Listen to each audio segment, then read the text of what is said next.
الحمد لله حمدا كثيرا طيبا مباركا فيه كما يحب ربنا ويرضى وأشهد أن لا إله إلا الله وحده لا شريك له وأشهد أن محمدا عبده ورسوله صلوات الله وسلامه عليه وبعد. Inshallah ta'ala, as mentioned, we want to look at the 7 benefits of good character. But before getting into that, we were asking about al-birr. What is al-birr? Brother just gave the answer. Righteousness. Naam. So, this is an indication and a good time to, bidnillahi ta'ala, to grab a pen and a paper or to utilize the memo app on your mobile device so that you can take some notes, inshallah ta'ala. Unless you have a photographic memory and total recall, then okay, no problem. But we'll see, inshallah ta'ala, because questions will be asked. Naam, questions will be asked, inshallah ta'ala. So, that's fair warning. So, al-birr. What is al-birr? The general translation is what? Righteousness. Naam, righteousness. So, what is al-ithm? Which would be the opposite of al-birr. So, if al-birr is righteousness, then the opposite is what? Disobedience, to be unrighteous, right? And the like. And this is a way by way in which we can understand concepts better and understand the reality. Because if you understand the opposite, then it helps you better understand the thing itself. For example, will you truly be able to appreciate and to understand the concept of peace without knowing the concept of war? Right? Or truly appreciate love without understanding its opposite, hate. So by way of this, we're able to understand. So the Prophet ﷺ, as it comes in a hadith and Nawas radiyallahu ta'ala anhu, he said, سألت رسول الله صلى الله عليه وسلم عن البر والإثم. And I want you to reflect on this, because we, وَلِلَّهِ الْحَمْدِ, Allah subhanahu wa ta'ala, He has guided us to the way of the Salaf. He has guided us to be upon the Qur'an and the Sunnah, upon the understanding of the Salaf of this Ummah, to be upon the way of the Sahaba. And I want you to reflect on the questions that the Sahaba, they used to ask. And I want you to compare that to the questions that we ask in our time when we have an opportunity to meet with one of the people of knowledge. This great Sahabi, he asked, what is al-birr and what is al-ithm? Subhanallah. When we ask and have an opportunity to ask questions, does it ever strike our mind to ask the likes of these questions? What is al-birr and what is al-ithm? What is the benefit in knowing what is al-birr? What's the benefit in knowing that?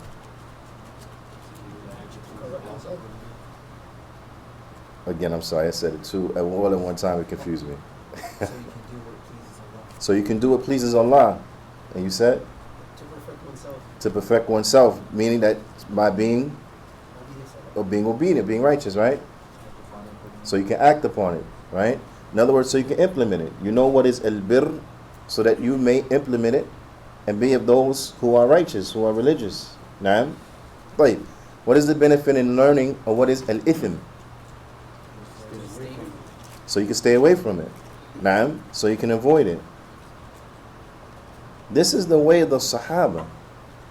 They just didn't ask about the good things, but they also used to ask about those things that are not good, so that they can avoid them. Naam? This is the way, the right way. Now I want you to compare that, and the reason I want to divert a little bit from the topic at hand and to highlight this is because the methodology, the way the minhaj that Allah subhanahu wa ta'ala has revealed for mankind to follow. It is not something that is restricted to a particular time and era, and then that's it. And then it's not applicable to any other era or any other time that's outside of that era and time. But it's that which is applicable in every era and every time. Right?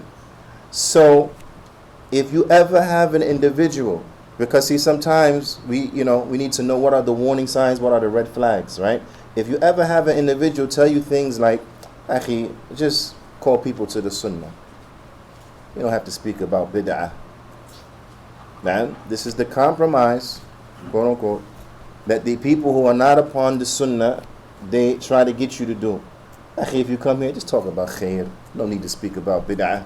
No need to highlight any mistakes. Just tell the people about what's good. That's all they want to hear about. Okay. If the issue was an issue as such as we're just going to talk about what the people want to hear about, okay, that's good advice, right? But if the issue is telling the people what they need to hear, then you're going to speak about some things that they want and some things that they don't want, because it's what they need to hear. It's like when you go to the doctor and you're getting medical treatment. Some of the medical treatment you're okay with. Other aspects of the medical treatment you don't like. Maybe you have to get a needle. Maybe you have to go for a test. Maybe you have to take some medicine that is nasty. But this is, if you want to get better, this is what you need. So it's not always going to be what you want, how you want it, when you want it, to the degree that you want it, so on and so forth. Sometimes you need to hear what you need to hear, whether you like it or not. Sometimes you need to hear what you need to hear, whether you like it or not. So that means that sometimes you have to speak about things that are bad. Why? So you know what to avoid. If you don't know what to avoid, how could you possibly avoid it?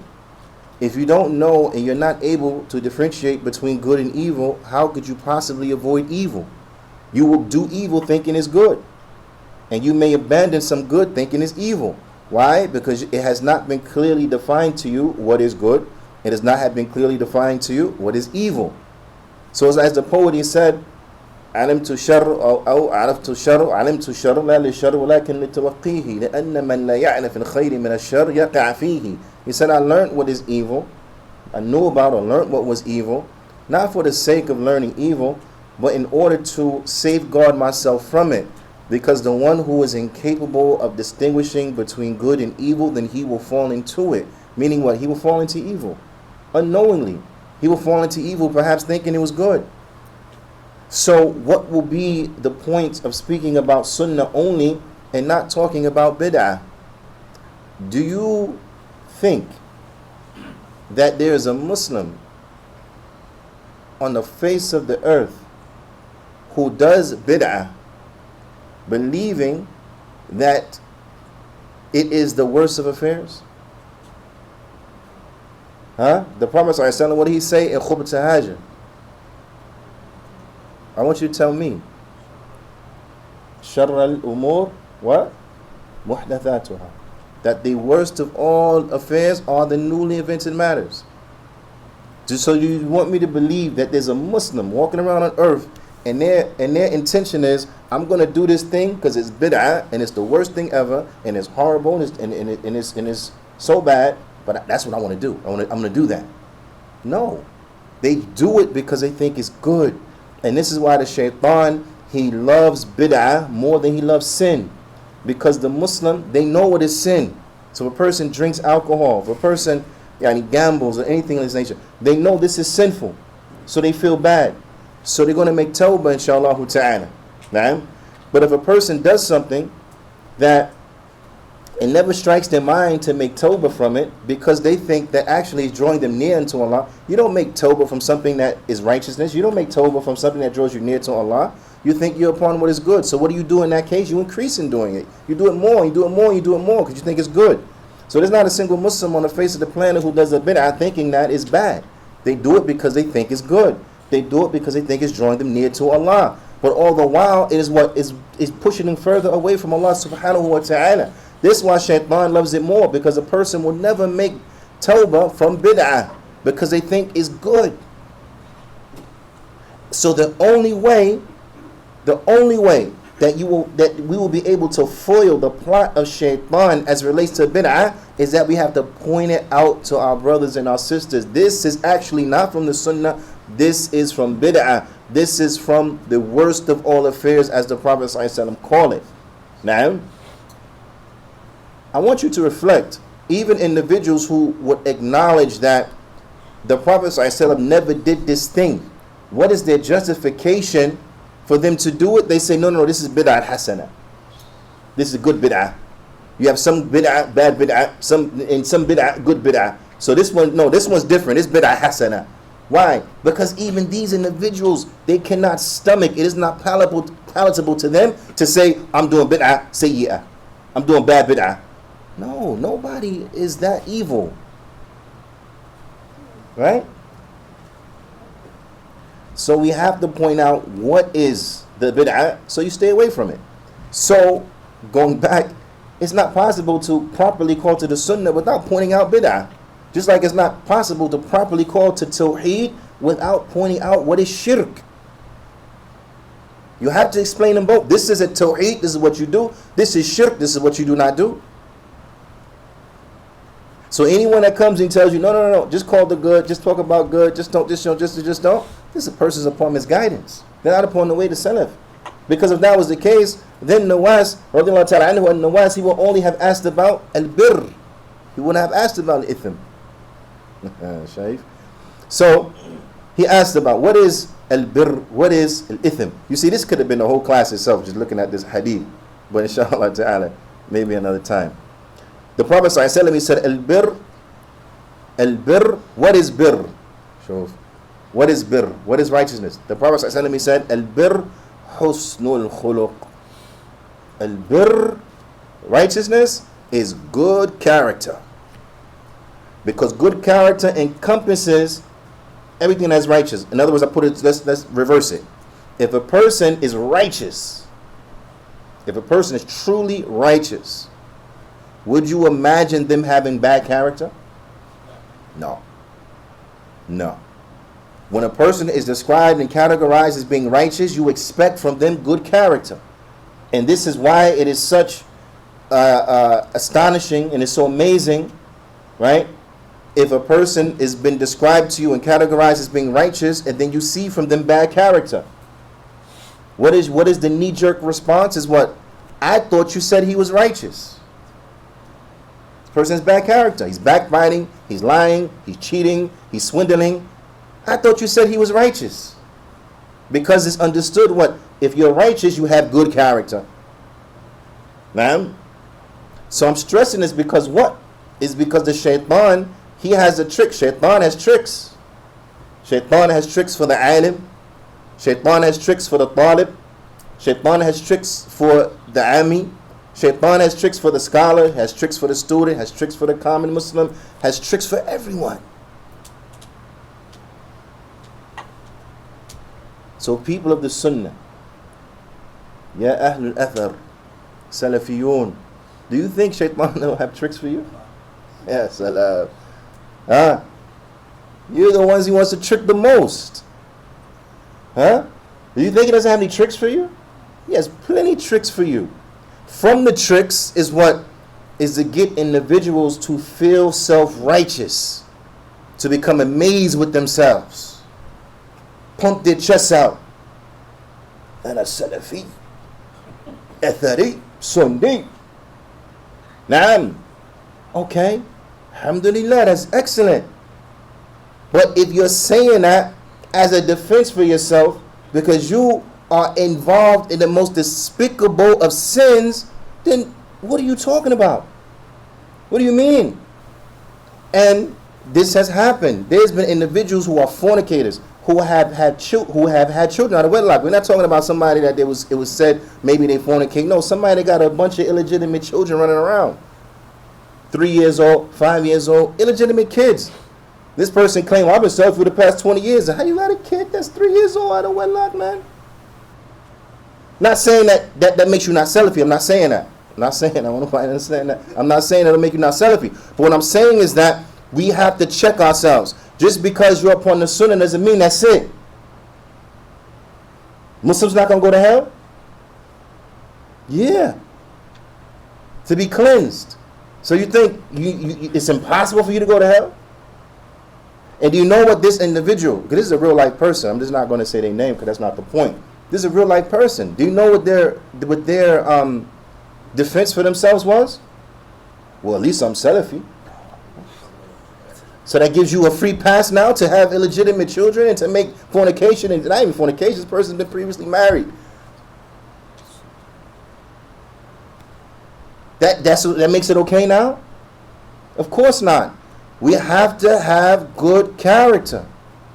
That's across the board. Doing what you're supposed to be doing, staying away from what you're supposed to be staying away from. When you speak, you're truthful.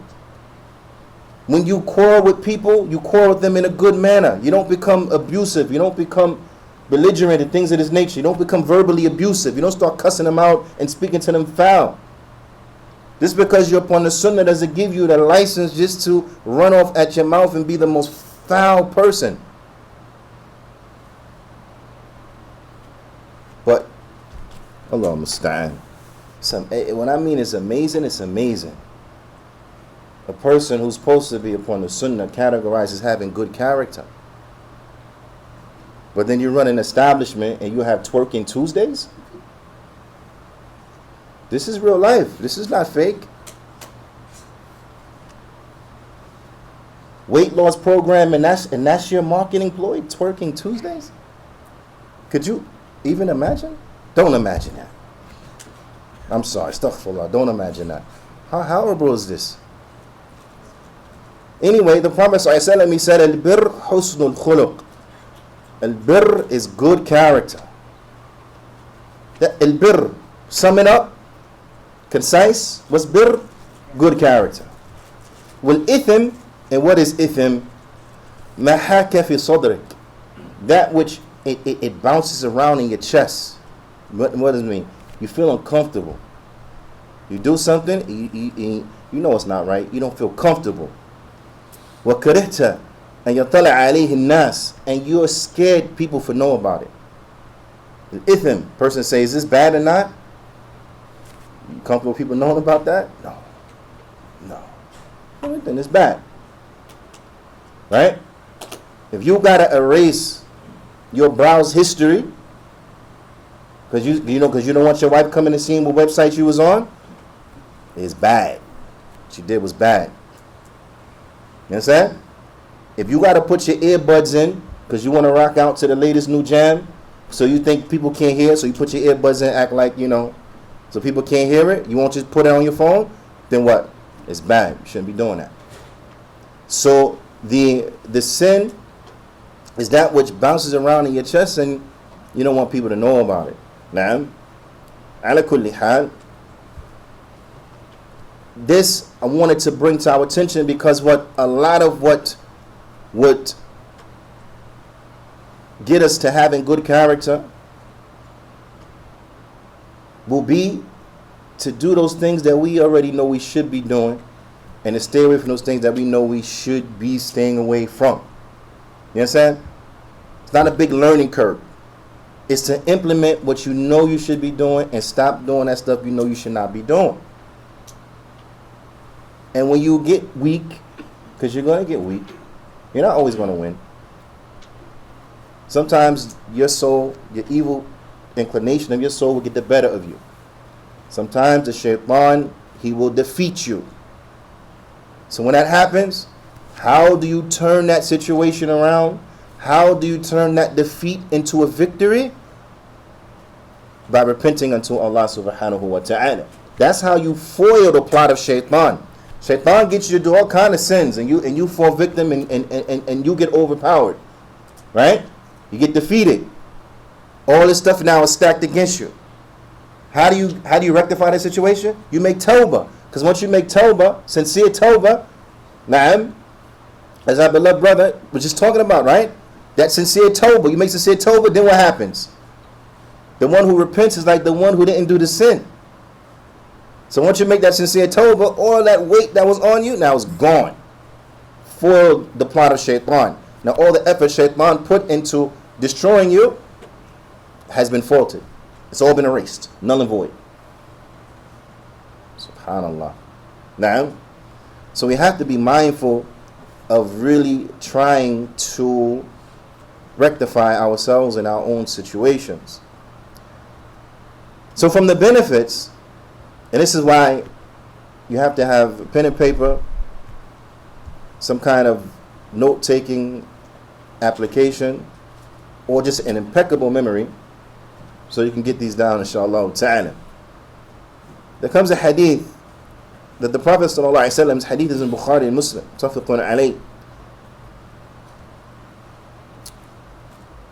where it was mentioned that the Prophet sallallahu alaihi wasallam lam yakun Rasulullah sallallahu alaihi wasallam fahishan mutafahisha. The Prophet sallallahu alaihi wasallam, he was not one who was lewd and vulgar. He was not lewd, nor was he vulgar. Now, so from good character, how should we speak? We should speak in good terms, using good words. We should not speak about filthy topics, using filthy speech. We should not be of individuals who are known to curse people out, to use foul language, to speak about things, inappropriate things. Now, this is bad speech. Not to be lewd, not to be vulgar, not to be explicit, not to be provocative. None of this is good. So from good characters that an individual, they have what? Good speech. They have good speech, they are not lewd, and they are not foul-mouthed. وَكَانَ يَقُولُ, and the Prophet ﷺ, he used to say, and when you hear this construction like this, كَانَ يَقُولُ, he used to say, this means what? It was not one or twice. It was not one or twice. Meaning he used to often say. He used to say often. He used to say often this to the best of the nation, the Sahaba.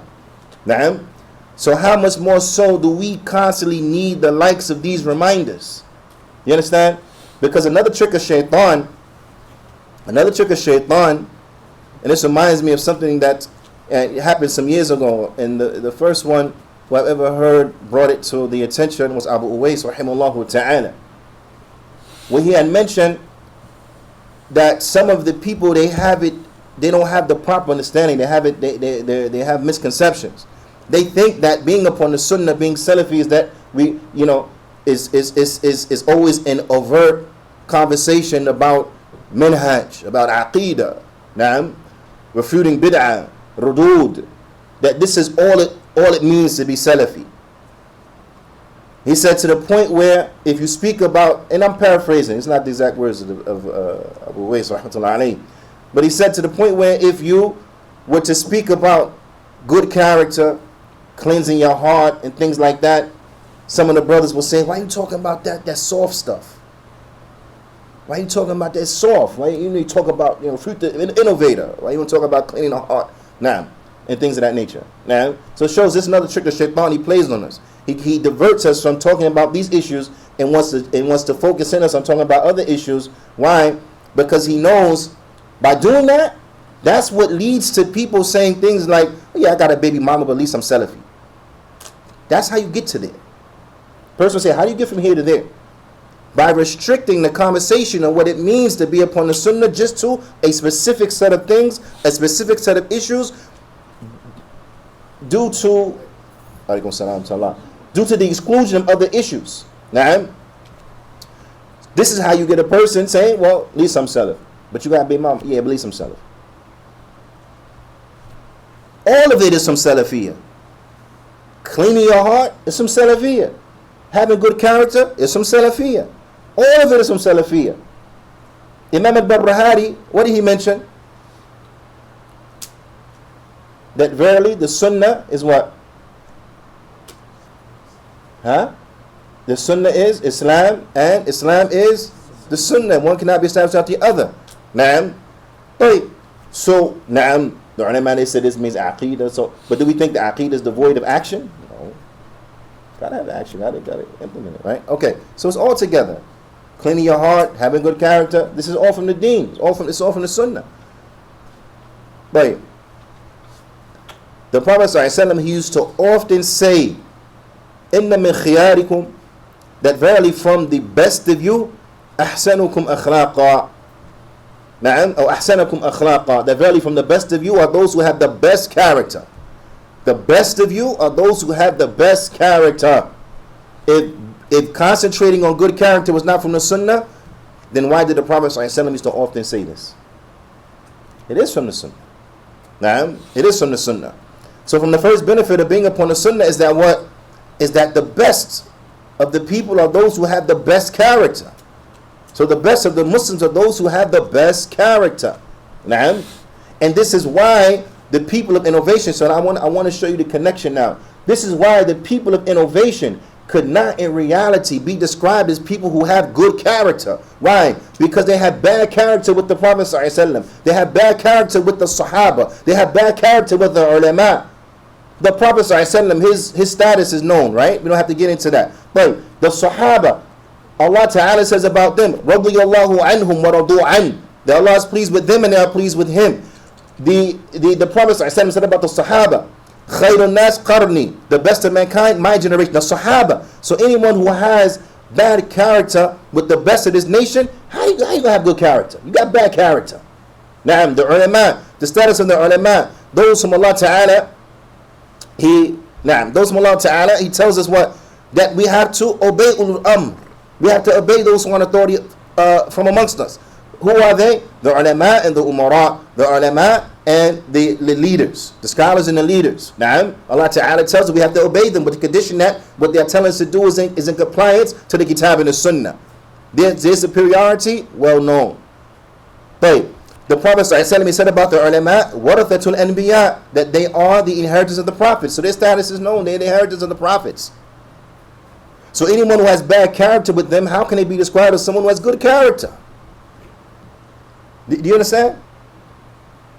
But I must point this out because unfortunately we live in a time where the people, they have extremely bad character as relates to the ulama. They're quick to speak bad about the ulama.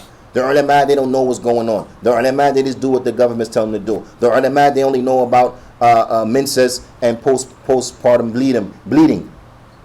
Yeah, subhanallah. They don't understand, but you understand. But then you want us to understand you're a good person? No, you have bad character. You have bad character with those whom Allah subhanahu wa ta'ala, He praised them and showed us their rank. You have bad character. Allah Ta'ala said about the ulama, إِنَّمَا يَخْشَى اللَّهَ مِنْ عِبَادِهِ الْعُلَمَاءِ, that really the only ones who truly fear Allah from His slaves are the ulama. But you're going to turn around and say that those whom Allah Ta'ala say the only one that truly fear Him, you're going to turn around and say they don't understand nothing. They don't know what's going on. They clueless. They don't know about the reality. They don't know about the everyday affair. They don't know about nothing. All they know about is bleeding and stuff. Subhanallah. Subhanallah. So that person has good character? Nope. This is why the people of innovation can never be categorized as those who have good character.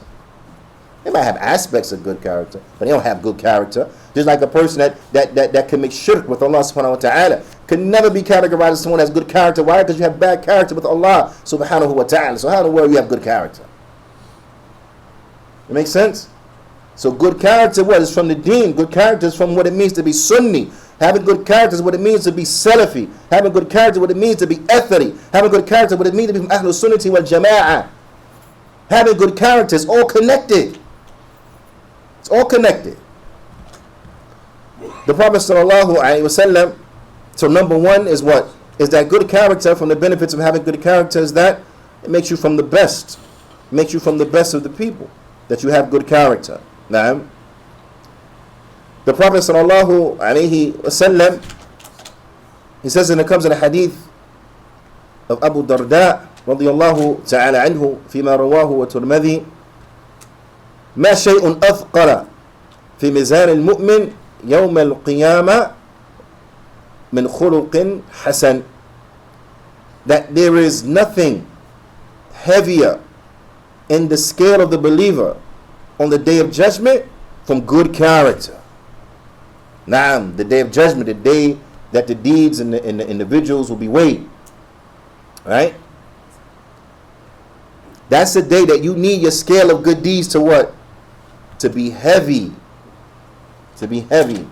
So if you want your scale of good deeds to be heavy, then what do you have to have a concern with? Good character. Because there's nothing heavier than good character. Now, because as mentioned, what is the ultimate and the highest rank of good character is what? La ilaha illallah. Is living in accordance to it and establishing it. So if you have good character in reality, how could you lose? You can't lose. You can't lose. This is why good character is so important. The Prophet sallallahu alaihi wasallam, he was asked, Su'ila Rasulullah sallallahu alaihi wasallam. This is another question. Listen to these questions that the Sahaba used to ask. As it comes in the hadith of Abu Hurairah radiyallahu ta'ala anhu, where he said the Prophet sallallahu alaihi wasallam, the Messenger of Allah sallallahu alaihi wasallam, he was asked, عن الأكثر ما يدخل الناس الجنة, on the thing that enters the people into the Jannah the most. What will enter the people into the Jannah the most? Right? What did the Prophet sallallahu alaihi wasallam, he said, Taqwallah wa husnul khuluq. To have piety, to have taqwa. To have taqwa of Allah, which means that you do what Allah has commanded you to do, and you stay away from that which Allah Ta'ala has commanded you to stay away from. Now, this is what it means to fear Allah Ta'ala, and you do that to the best of your ability. Right. And good character. So if you want to go to the Jannah, good character. You see, if you have good character, you can't lose. Because one, it's the heaviest thing in the scale. So when it's time for the weighing, you're going to be successful. What's one of the things that will enter the people into the Jannah the most? Good characters. So you have good characters, it's one of the things that will enter people into the Jannah the most. How could you lose? So if you want to set yourself up to be a winner, then you have to concentrate on your character. You have to concentrate on your character. And having good character is not just when you are outside. Having good character is not just when you are with the people. Having good character is also when you are alone by yourself. You still have to have good character. So the next one is that what? Is that it is that which will enter people into Jannah the most. Now, so far let's recap. Having good character, you'll be from the best of the people. Having good character is the heaviest thing inside the scale. Good character enter the people into the Jannah the most. Now, like the Prophet sallallahu alaihi wasallam, because a person, they may believe that, yeah, good character is good, but because like I said, Shaitan has tricks for everyone. So Shaitan will come to a person and say, oh, good character is good. You should concentrate on having good character. But you should put more focus in on praying at night and fasting in the day. Because you got people like that. Have you ever seen people like that? People who they fast a lot, they pray a lot, but they're awful. They have awful character. They're rude to people. They have no forbearance with people. They're nasty when they speak to people. Always have an attitude. They don't smile at people. Right? From having good character, you smile. Now that you're smiling at your brother and you're smiling at your brothers and the sisters smiling at each other. Not that you're giving each other, hard looks and aggressive stares and things of this nature. No, that's not from good character. From good character is that you are pleasing, you are inviting. You are in your speech, as Sheikh Abdullah al-Adani, he mentioned that you are inviting in your speech and in your disposition. Right? Having a smile on your face, pleasant. All this is from good character. Ala kulli hal. So a person that come in, Shaitan and say, don't worry about that, just worry about this. So their excuse would be, well, I pray every night and I fast every Mondays and Thursdays and the white days, so I'm good. I ain't got to be nice to everybody, whatever. That becomes there. So listen what the Prophet said. He said, "Inna sahib al-husn al-khuluq la yablughu bihi darajata sahib al-sawm was-salat." That verily the person of good character, the companion of good character, they would reach the level of the person who fasts often and who prays often.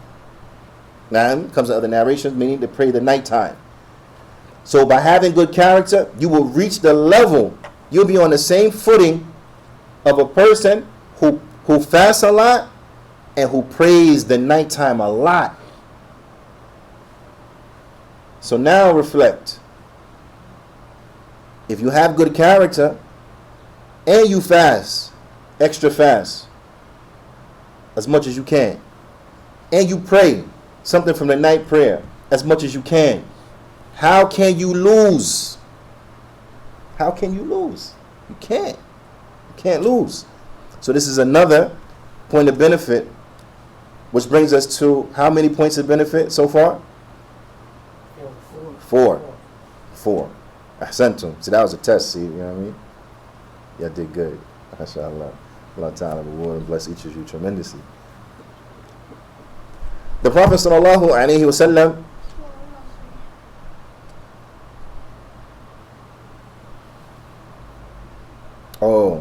before that. So now, what will enter the people into the Jannah the most will be good character. That's an awesome question, right? From Abu Hurairah. That's awesome. You know, we need to start thinking like that. How do I go to Jannah? What will get people to Jannah the most? What do I need to do to go to Jannah? Right? I mean, it sounds simple, but is there a question that we have asked ourselves? What do I need to do to go to Jannah? Right? You know, people write plans. If they want to make money, you know, what's the saying? Those who plan to fail. No, those who fail to plan to fail. Right? Those who fail to plan to fail. So they say that about dunya. So you may tell you gotta understand your motivations. You gotta have write down your goals and things like that. Okay, it makes sense when it comes to dunya, right? It makes sense. Okay, I mean, okay, it works. Okay, fine. But for the akhirah, none of us thought about that. What am I gonna do to try to go to Jannah? What's your plan to try to go to Jannah? You know, most Muslims will come back and they'll say, I'm gonna be a good Muslim. Okay, what does that mean? How? How are you gonna be a good Muslim? I'm gonna pray. Obviously, if you don't pray, you're not a Muslim. Right? I don't want to hear about no ikhtilaf. There is. But we're talking about a person that say, I don't have to pray. You're not a Muslim. There's no ikhtilaf on that. Right? Okay, so praying, yes, you got to pray. That's a given. What else? I'm going to fast on Ramadan. Obviously, that's a given. What's your plan, though? How are you going to be a good Muslim? Right? People say that, yeah, but how? You're going to be sincere. It's excellent. You're going to have ikhlas. It's excellent. You're going to, okay. Now I'm in the actions, but how could you accomplish that?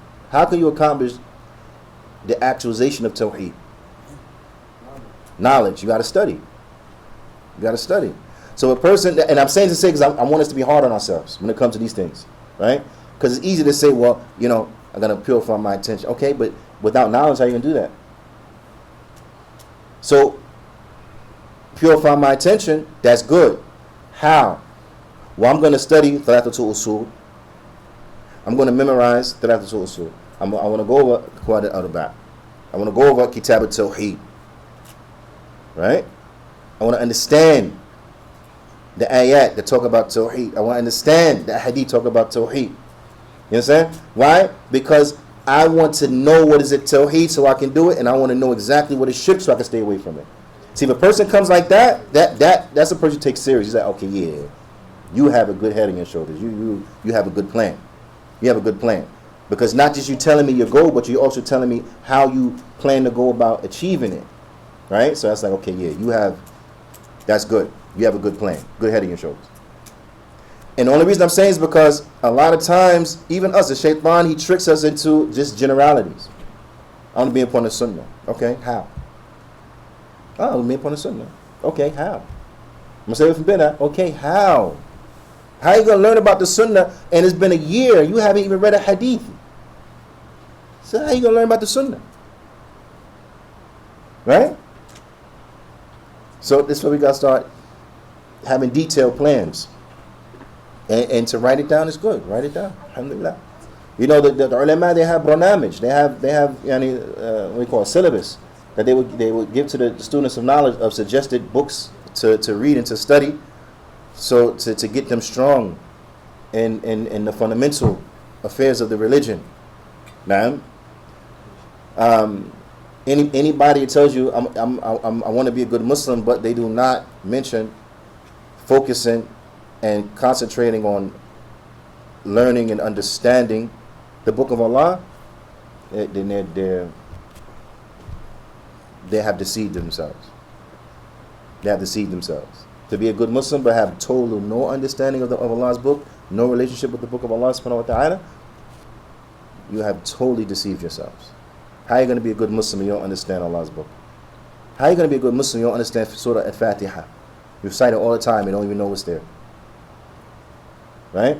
So that's what I'm saying. These tangible things. I'm going to be a good Muslim. How? Well, you know what? I'm going to start by learning what is the meaning of La ilaha illallah, the conditions, the prerequisites, the pillars, right? The conditions, prerequisites, same thing. Pillars, right? The meaning of it, what it points to, what it necessitates.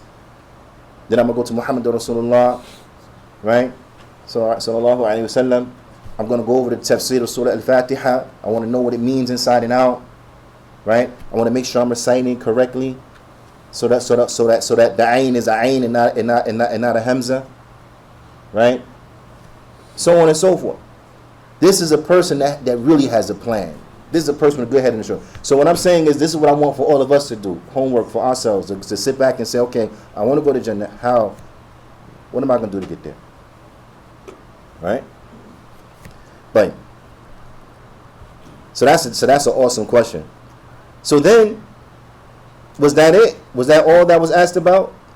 What's going to enter people into Jannah the most? Nope. But then they asked about the what? The opposite, the nar. وَسُئِلَ عَنْ الْأَكْثَرِ مَا يُدْخِلِ النَّاسِ النَّارِ. And what is the thing that will enter people into the hellfire the most? The Prophet ﷺ, he said, Al-fam wal-faruj. The mouth and the private parts. The mouth and the private parts. How many sins could you reflect on that's linked to the mouth and to the private parts? SubhanAllah. Now, how many people got killed because they ran off at the mouth? How many people got killed because an argument led to fighting that led to killing, shedding of blood? How many people utilized their private part in the wrong way because they started by using their mouth in the wrong way? That slight little flirtation with the cashier. Every time you see her, you say something. Oh, you're so nice. Let me give you my phone number so you can get the rewards. Oh, well, you might as well hook up and meet with me. I can give you some things I got. Oh, you might as well just come to the house anyway. Oh, you in trouble now. Nah. But it all started from what? Kalam. Without using your mouth in the wrong way, you'll never get to that end. But you started with what? The kalam. Well, actually, no, you didn't start with the kalam. The kalam was the opening door. But what is the ultimate thing you started with? Your eyes. First it was the look. Right? But in any event, even if you had that look, you look. If it didn't translate to your mouth, so your mouth get people in trouble. So the mouth is going to be the most thing that get people into the fire. And then what? The private part. How many things people do for the private part get them in trouble? All kinds of trouble, all kinds of mess. A'udhu billah. But if you have good character, the mouth will be governed and the private part will be governed. The mouth will be protected and the private part will be protected. The mouth will be used properly and the private part will be used properly. So if you cut off the road to hell, that only leaves you one other option, and that is what? Jannah. So with good character, you cannot lose. You can't lose. Naam. But the Prophet ﷺ, he said, أكمل المؤمنين إيمانا أحسنهم خلقا. That the believers who have the best iman, the most perfect and the most complete of faith, are those who have the best character. So this is the fifth point of benefit of good character. Is that by having good character, you will have the most complete faith. So the more complete your character, the more complete your faith. Now, and hence, whoever has increased you in good character has increased you in deen. To phrase that in another way, whoever has better character than you has better deen than you. They beat you. If they beat you in good character, they beat you in deen. They're better than you in the deen. Now, so if you want to be the best, you have to what? Have the best character. Now, and the best character is not restricted to just when you're with the brothers, but also the best character with what? With your family, with your wives, with your children, with your mother, your father. How many people?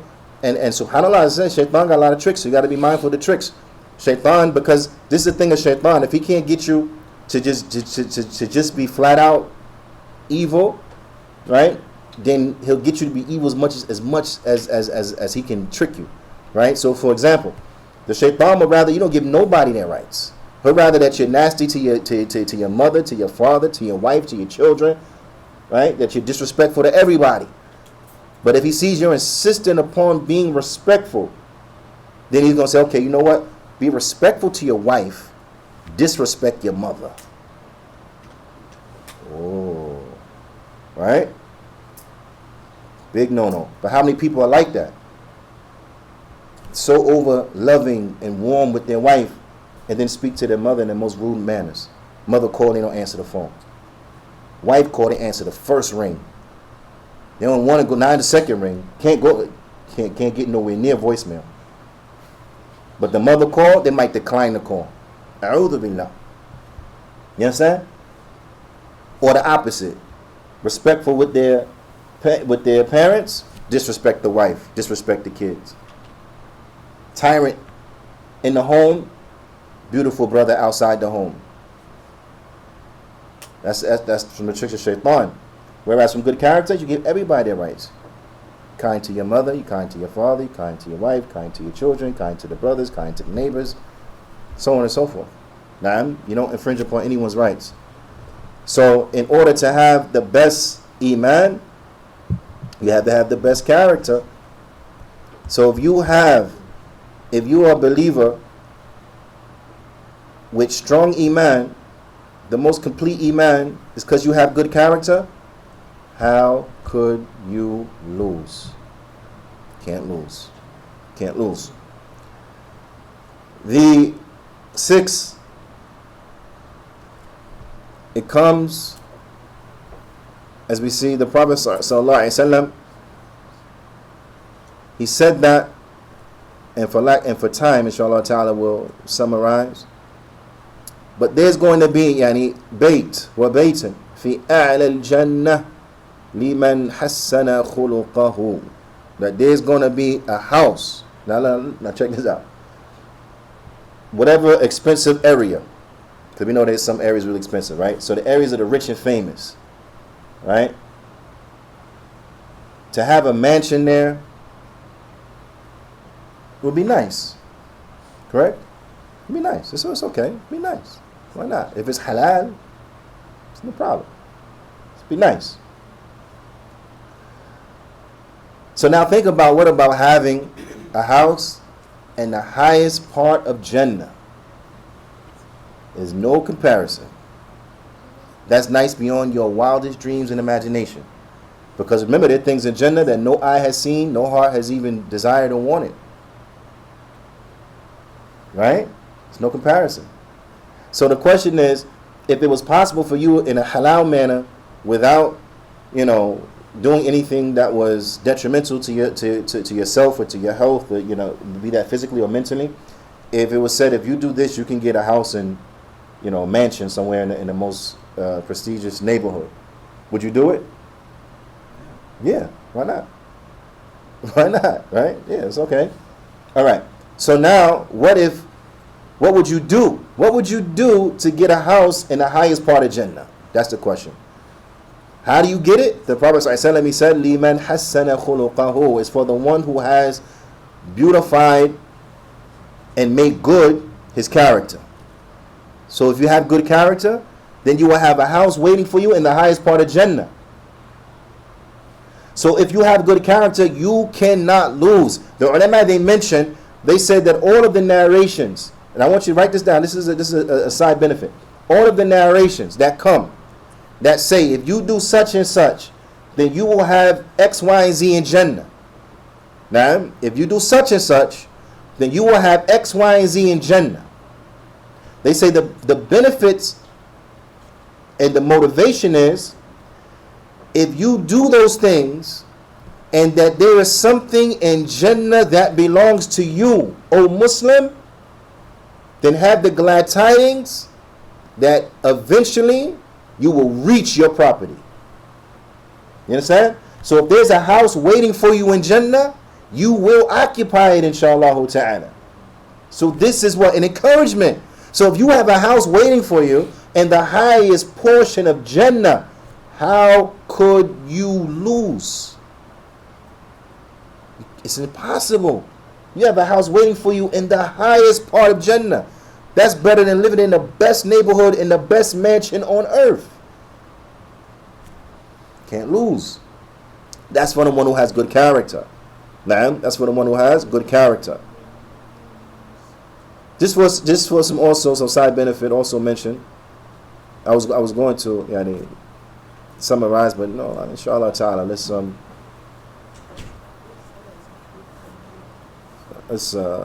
mention it. The Prophet ﷺ, he said that there will be in Jannah also a house for the one who leaves off arguing, even if they were right.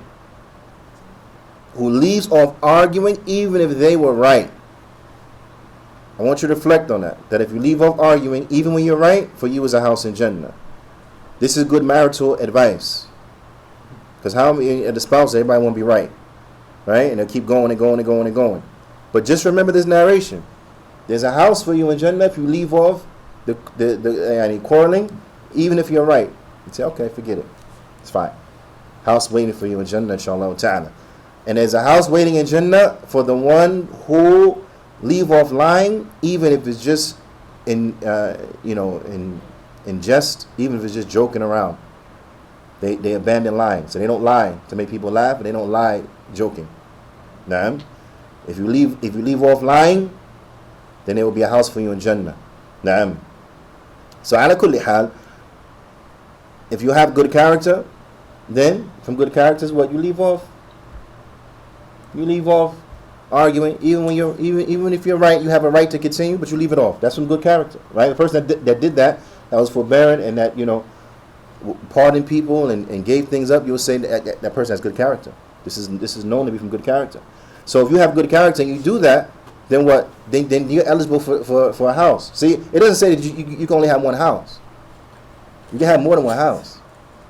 You understand? You can have more than one house. It's not just one house. You can have more than one house. So if you leave off your right, even though either arguing and you let your right go, even though you're right, you're eligible for a house. If you got good character, this is the kind of things you're going to be doing anyway. If you leave off lying, even to make people laugh, you get a house. This is excellent because a person that has good character is a person that's not going to lie.